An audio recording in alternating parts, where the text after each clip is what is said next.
dalka Soomaaliya ha guulaysto.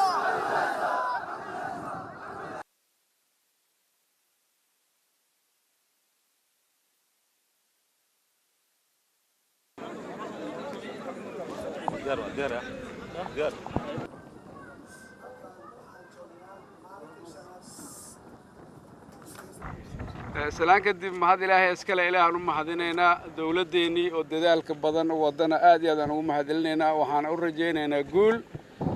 runtii hadda nafteeda nabada lagu joogaa nabada nafteeda dadka keenay aad aan ugu mahadcelinayna ciidamada amisom iyo military iyo booliiska iyo nabadgelyada iyo kuwa maamulada oo dadaalka badan wado runtii wixii la dhihi lahaa ra'iisul wasaaraha dhihi doona laakiin Soomaaliya dhibaatada ka dhacday iyo meeshii la soo maray waa la ogyahay maanta alxamdulillah meel fiican aan maraynaa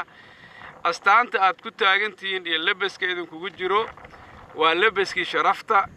waa labaskii wadankan karaamadiisii waa labaskii ummadan karaamadeeda ummadda Soomaaliyeed iyo midnimadeeda iyo wadajirkeedii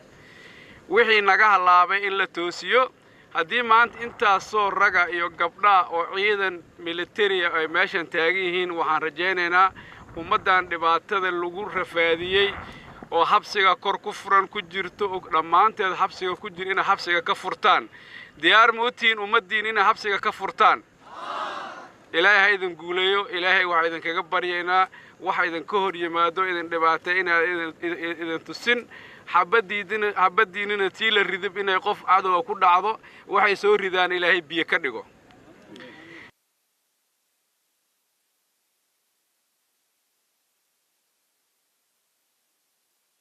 هي مدحضة قبل لذا وهل كان نوبي يمد إنه وقادان حالة عيدن ay ku sugan yihiin taasi waxay nagelinaysaa himad weyn waxa muuqata ka warqab oo ciidanka xoogga dalka Soomaaliyeed laga warqabi doono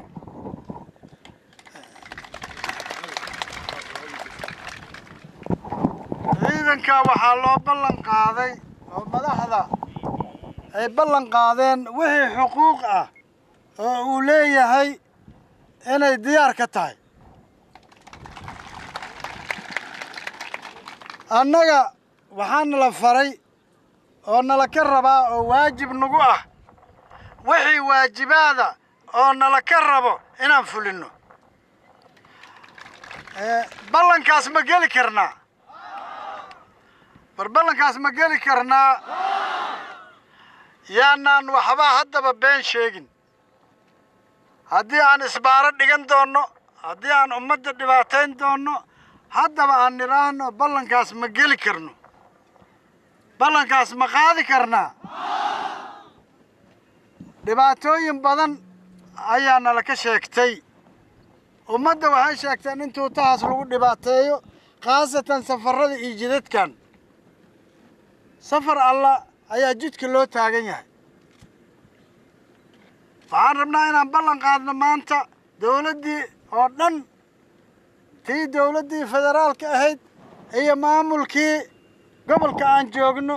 hortooda aan ka ballan qaadno inaan la dirirno oo aan la dagaalanno marka hore cadowga oo safarka dhibaataynayo oo jidka u taagan ballankaas ma qaadnay kii lagu qabto annaga ma ahan haddaba ogaada sharciyaa laga soo saarayaa ninka qori wax ku dhaco waa burcad hubaysan dawladda waxaan ka rabnaa go'aan inay ka soo saarto burcadka hubaysan sharci loo cuskado oo meeshiisa lagu toogto dawladdu waa nala joogaan taliyayaasha ciidamada wasiirada xildhibaanada senatarada saxaafadda iyo dhammaan ciidamada qalabka sida ee halkan diyaarka ku ah marka hore waan idin salaamay assalaamu calaykum waraxmatullaahi wabarakaatuh marka labaad waxaan ku bilaabayaa waxaan aad horta ugu faraxsanahay inaan halkan idinku soo booqanno halkan inaan idinku soo booqanno lafteedu waxay u tahay astaan tallaabooyinka uu dalku hore ugu tallaabsaday ugu horreyntii waxaan salaan idinkaga sidaa madaxweynihiina oo aad raalli uga ah shaqada aad halkan ka haysaan idiinna imaan doona haddii ilaahay yidhaahdo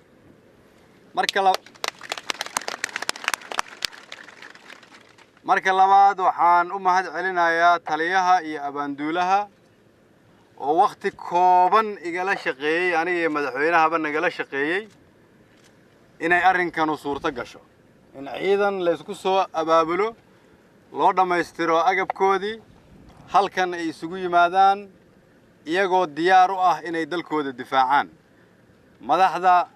ciidamada qalabka sida dhammaantooda halkan joogana waan u mahad celinaynaa waxaan u mahad celinaynaa madaxweynaha dowlad goboleedka koonfur galbeed iyo maamuladiisa oo iyaguna nagala shaqeeyey inaan kulligeen meel uga soo wada jeesanno cadowga aafeeyey ummadda Soomaaliyeed waxaa kaloon u mahad celinaynaa xildhibaanada iyo senatarada naga soo raacay magaalada Muqdisho iyaguna danaynaya inay fiiriyaan xaaladda aad ku sugan tihiin iyo inay idin tusiyaan inay diyaar u yihiin inay idin garab istaagaan waxayna tusaale ka tahay in xukuumadda iyo baarlamaanka iyo madaxweynuhu kulligeenba aan hal meel uga soo wada jeedno sidii cadowga loogu xoreyn lahaa dhammaan waddankeena intaa kadib waxaan rabaa inaan idin xasuusiyo dalkan sidiisaba waxaa xorriyadiisa keenay dhalinyaro iyo ciidan Soomaaliyeed waxaa u dagaalamay oo keenay astaantiisa ciidan Soomaaliyeed waxaa xoreeyay oo sharaftiisa iyo karaamadiisa sugay dad Soomaaliyeed oo idinka kala ah maantay Soomaaliya waxay haysataa fursad weyn fursaddu ma aha madaxweynaha ma aha ra'iisul wasaaraha ma aha baarlamaanka ma aha dawlad goboleedyada madaxdooda fursadda Soomaaliya ay haysato waa ciidamada Soomaaliyeed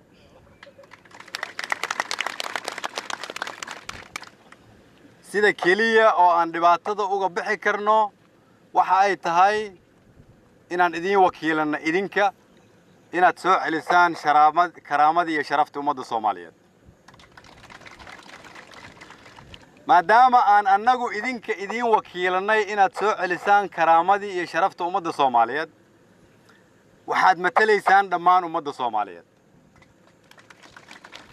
sida aad ula dagaalantaan cadowga oo aad uga adkaataan sida aad u ixtiraamtaan dadka Soomaaliyeed oo u shaqeynaysaan sida aad u sharaftaan dharka aad gashan tihiin sida aad u ixtiraamtaan calanka Soomaaliyeed oo idinku ka tihiin ilaaliyayaal ayaa waxay noqonaysaa astaanta qaranka iyo ummadda Soomaaliyeed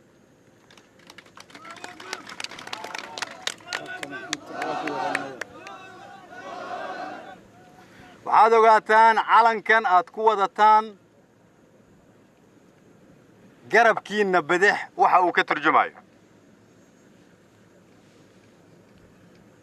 waxaad xasuusataan mid ka mid ah halyeeyadii ciidanka Soomaaliyeed Soomaad arkina meeshan weyn oo la yiraahdo Xalane ee ku taala Xamar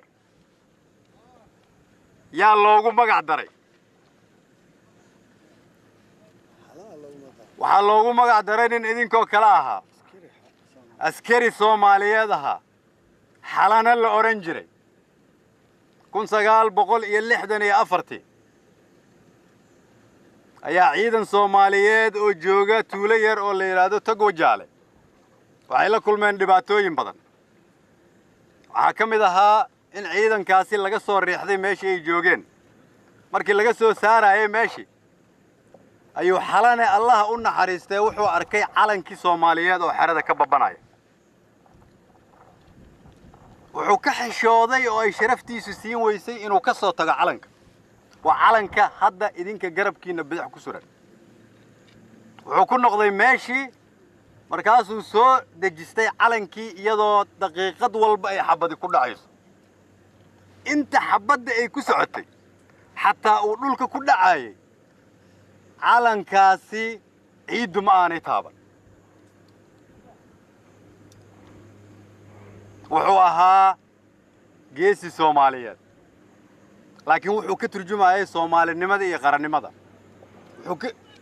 Allahu akbar wuxuu ka